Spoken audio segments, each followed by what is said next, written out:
11 prisonniers de guerre nazis gisaient sur la plage, enfonçant des tiges de fer dans le sable. Un garçon semblait avoir touché quelque chose. Il a enlevé le sable révélant une mine. Il a dévissé le capuchon et a retiré soigneusement le détonateur. Une mine avait été désamorcée avec succès. Il leur restait encore 40 000 autres à déminer. Ce jour-là, un garçon a soudainement vomi en désamorçant une bombe. Ses camarades se sont précipités pour vérifier la suite. Tout le monde était figé de stupeur. Et le soir venu, les autres ont également commencé à vomir. L'officier danois s'est renseigné et a appris qu'ils avaient volé de la nourriture pour animaux à la ferme. La fermière avait deviné que les garçons viendraient voler la nourriture. Détestant les nazis, elle avait mélangé du poison à rat dans la nourriture.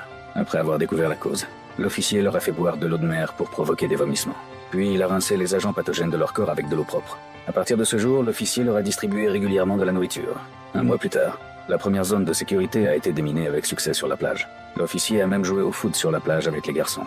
Tout semblait évoluer dans une direction positive. Soudain, une explosion assourdissante a retenti. Le chien bien-aimé de l'officier avait marché sur une mine. L'officier a blâmé les garçons de ne pas avoir déminé correctement. Il a jeté le ballon et a ordonné à un garçon de le récupérer avec sa bouche. L'officier a dressé le garçon comme un chien.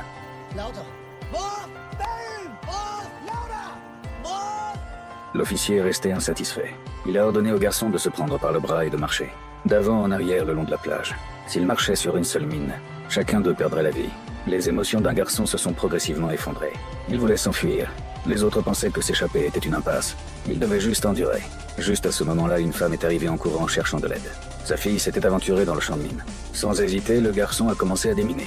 Bientôt, il avait dégagé un passage sûr. Soudain, un autre garçon a escaladé les barbelés et a marché droit dans le champ de mine. Il a pris la petite fille et l'a tendue à ses camarades. La fille était sauvée, mais le garçon est resté immobile où il se tenait. Puis il a marché plus profondément dans le champ de mine